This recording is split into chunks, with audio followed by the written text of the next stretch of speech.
A night of excitement and a night of firsts. 1.2 billion Catholics rejoice as the 266th Pope is chosen. And what a surprising choice it really was. Jorge Mario Bergoglio is his name. He's the former Archbishop of Buenos Aires. He's the first pontiff from the Americas, first Jesuit Pope, first non-European in almost 1,300 years. He's also the first Francis. So tonight we go inside this historic development for the faith. 7:06 p.m. Rome time, white smoke, and as that smoke rose and billowed into the night air, St. Peter's Square erupted. It was a moment of pure joy for them, of profound prayer, of the chance to witness history.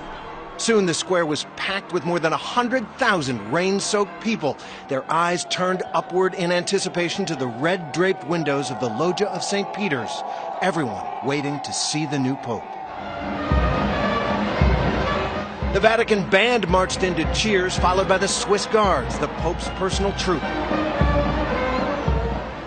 And then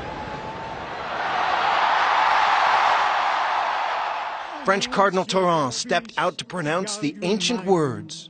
Habemus Papam. We have a pope, but who?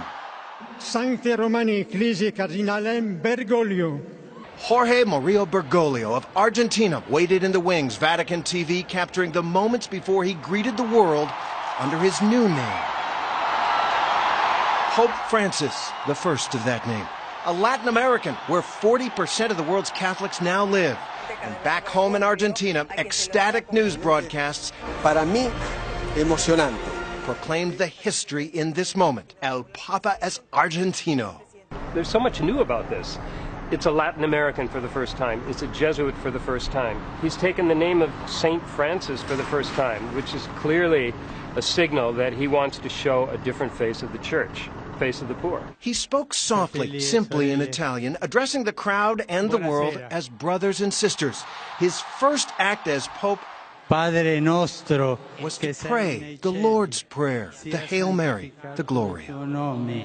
Venga il tuo regno, ma liberaci dal male.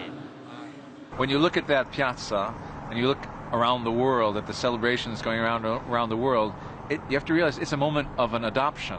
1 billion Catholics have just been adopted by a new spiritual father. It is such a monumental and a grand scene. The Pope has such power.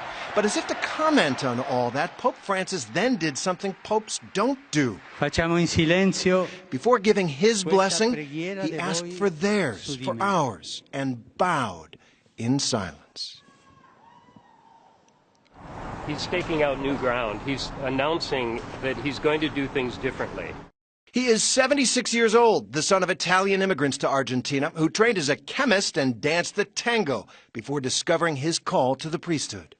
He is a Jesuit, the religious order that's played such a powerful and controversial role in the church, at times drifting too far to the left for the Vatican, that conventional Catholic wisdom had it that no Jesuit would ever become pope. I think it's safe to say that the Jesuits are no longer in the doghouse with the Vatican.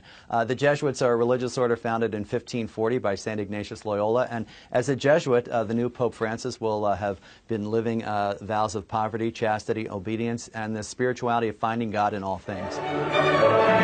As Archbishop of Buenos Aires, Bergoglio struck a different profile from the usual princes of the church, living simply, close to the people, championing the rights of the poor and blasting the privileged. He doesn't have a driver and a car. He takes public transportation. He doesn't live in a palace, as most residential archbishops do. He lives in a simple apartment. He cooks his own meals. And he chose the name Francis to reflect that commitment to simplicity, the name of one of the most revolutionary figures in all of Christianity, St. Francis of Assisi, who lived a life of radical love for the poor, for the planet.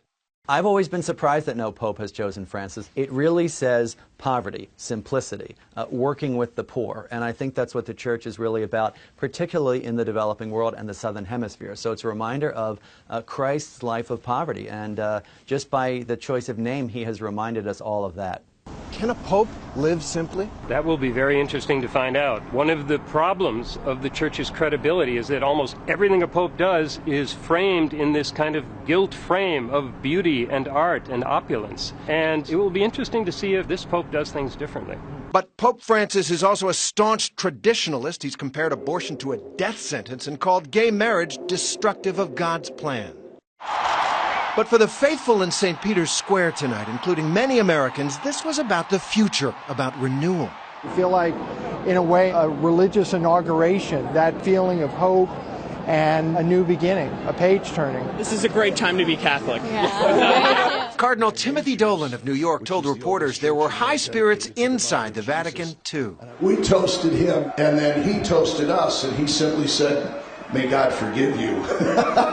In the end, high above them all in the loggia of St. Peter's tonight, this shy man of Latin America gave the traditional papal blessing, Urbi et Orbi, to the city and the world. Et Filii, et Spiritus Sancti.